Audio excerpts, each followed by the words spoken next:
Assalamualaikum warahmatullahi wabarakatuh. Halo teman-teman semua, saya Aini Rahmawati ingin memenuhi tugas praktek pada mata kuliah belajar dan pembelajaran yang diampu oleh dosen Bapak Kusnandar MPD. Di sini saya ingin berbagi trik cara menentukan sudut trigonometri, khususnya pada sinus dan kosinus, agar gak bolak-balik nih lihat tabel di Google atau buku, atau malah pusing-pusing menghafal yang justru malah kebalik-balik nilainya. Nah, yang perlu teman-teman tahu sebelumnya nih, ada kuadran dan sedikit aturan. Kuadran sendiri terbagi menjadi 4. Ada kuadran pertama, kuadran kedua, ketiga, lalu keempat. Kalau kuadran pertama itu berada di rentang 0 derajat sampai dengan 90 derajat. Dimana semuanya tuh positif. Maksudnya positif gimana? Sinus, kosinus, tangen, kosekan, sekan, dan kotangennya tuh positif. Jadi kalau teman-teman nih, sudut trigonometrinya itu berada di antara rentang tersebut, berada di antara rentang kuadran 1, maka hasilnya tuh positif. Selanjutnya kuadran kedua. Kuadran kedua ini di antara rentang 90 derajat sampai 180 derajat. Dimana yang positif itu hanya sinus dan kosekan aja teman-teman. Selain daripada itu, maka negatif. Lalu kuadran ketiga di antara rentang 180 derajat sampai 270 derajat. Yang positif itu hanya tangen dan kotangan. Selain daripada itu, maka negatif juga. Dan terakhir kuadran keempat, di antara rentang 270 derajat sampai 360 derajat. Dan yang positif juga hanya kosinus dan sekan. Lalu yang lainnya sama juga, negatif. Selanjutnya adalah aturannya.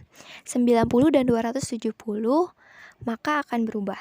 Maksudnya, jika teman-teman nih memilih 90 dan 270 pada saat ingin mendekati angka yang dituju atau angka yang ditanya, maka trigonometrinya berubah. Kayak misalkan sinus menjadi kosinus, kemudian kosinus menjadi sinus. Aturan selanjutnya untuk 180 dan 360 maka akan tetap.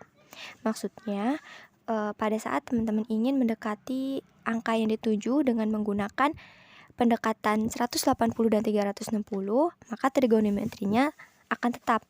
Kayak sin tetap sin, kemudian cos tetap cos. Selanjutnya, sudut istimewa trigonometri. Sudut yang akan membantu kita dalam menyelesaikan sudut trigonometri yang lebih besar lainnya. Karena di sini fokus pada sinus dan kosinus, maka di sini tabelnya juga sin dan cos aja. Nah, sin 0 itu adalah 0, lalu sin 30 itu adalah setengah, sin 45 itu adalah setengah akar 2, sin 60 itu setengah akar 3, dan sin 90 itu 1. Nah, kalau teman-teman perhatiin, cos itu tuh sebenarnya kebalikannya loh teman-teman. Kayak cos 0 itu tuh 1 dari sin 90 kan. Lalu cos 30 itu setengah akar 3, cos 45 itu setengah akar 2, cos 60 itu setengah, dan cos 90 itu adalah 0. Untuk lebih jelasnya, mari kita lihat contoh berikut ini. Yang pertama adalah sin 120, sin 360, dan cos 750. Soal yang pertama ada sin 120. Berapa ya kira-kira? Nah, yang pertama dilakukan adalah menentukan kuadrannya dulu nih. Sin 120 berarti berada di kuadran kedua, ya kan? Karena di antara 90 dan 180. Nah, kuadran kedua ini kebetulan yang positif adalah sin. Maka pasti hasil dari sin 120 itu adalah positif. Terus, tadi kan sin 120 ini berada pada rentang 90 sama 180 ya. Nah, berarti kita bisa milih tuh, mau pilih 90 atau 180. Di sini kita coba menggunakan kedua-duanya. 90 sama 180. Yang 90. Nah, 90 kira-kira ditambah berapa nih untuk mencapai 120? Ditambah 30 kan ya? Ya dong. Nah, kemudian setelah itu kita lihat nih. Tadi kan kita pilih angka pendekatannya adalah 90 ya. kata aturan kalau 90 itu berubah. Maksudnya yang tadinya sinus menjadi kosinus. Berarti kosinus 30. Kosinus 30 adalah setengah akar 3. Selanjutnya kita buktikan dengan pendekatan yang berikutnya, yaitu 180. Nah, 180 dikurang berapa biar hasilnya 120? Dikurang 60 kan ya. Terus kata aturan kalau pendekatannya itu 180, maka nggak berubah atau tetap. Maka yang tadinya sinus, kita tetap tulis menjadi sinus juga. Berarti sin 60 itu adalah setengah akar 3. Bentar dulu nih, ada sedikit catatan. Mungkin ada teman-teman yang masih bingung, gimana sih cara nentuin pendekatan 90, 180, 270, dan 360-nya itu gimana sih? Atau masih bingung cara nentuin ditambah atau dikurangnya? Oke, tapi buat teman-teman yang udah tahu tentang ini, skip aja catatan ini dan lanjut ke soal ya. Cara menentukan pendekatannya dengan cara memilih angka yang paling terdekat atau yang berada di kuadran dia berada. Kayak misalkan tadi sin 120. Dia kan berada pada kuadran kedua, yaitu rentang 90 dan 180. Maka itulah yang digunakan sebagai pendekatannya.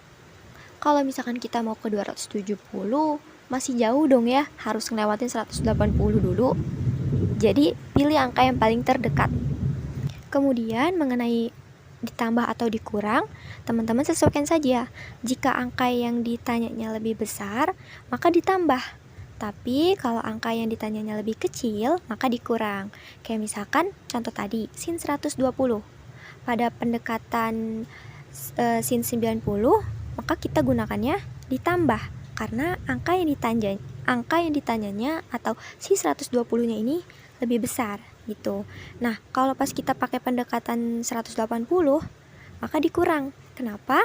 Karena angka yang ditanyanya lebih kecil. Soal berikutnya ada sin 360. Sin 360 ini berada pada kuadran keempat. Tetapi kalau aturannya di kuadran keempat itu yang positif hanya cos dan sekan aja, gak termasuk sin. Berarti nanti hasilnya pasti negatif.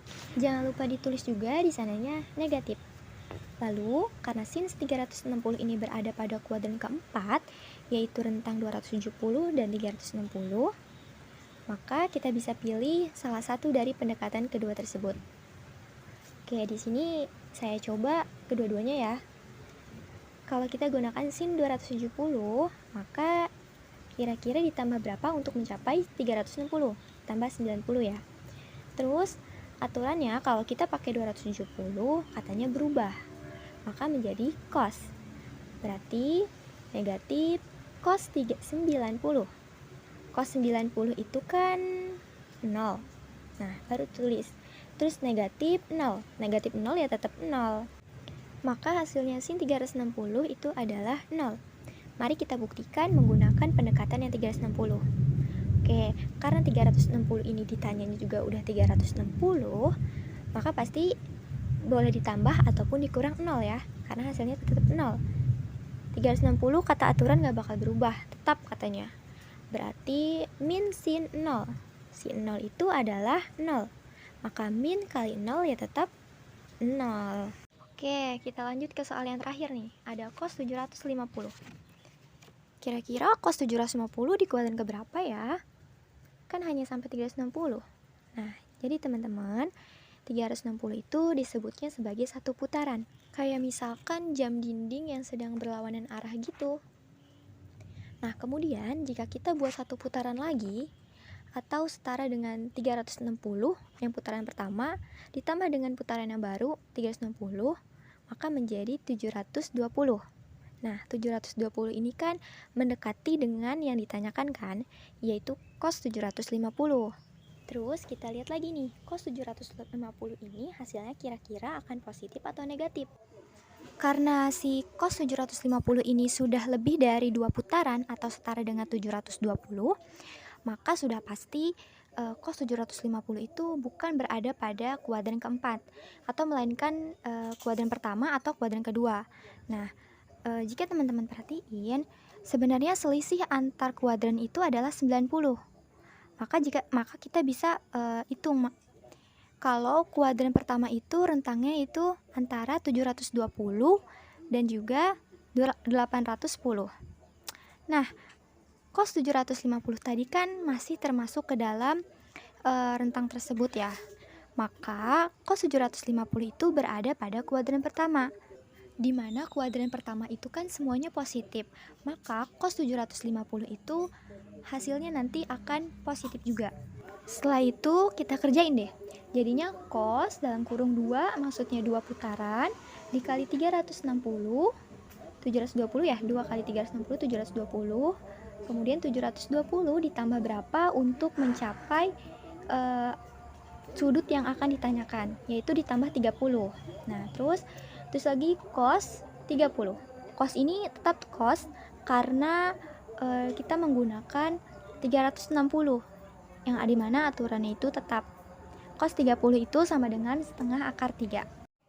Oke, demikian cara menentukan sudut trigonometri khususnya pada sinus dan kosinus. Semoga dapat dipahami oleh teman-teman semua. Itu ada 3 soal untuk teman-teman yang mau ngerjain nih iseng-iseng, dan disertai juga dengan jawaban sebagai pembuktian dari jawaban teman-teman. Bye-bye, hatur nuhun, wassalamualaikum warahmatullahi wabarakatuh.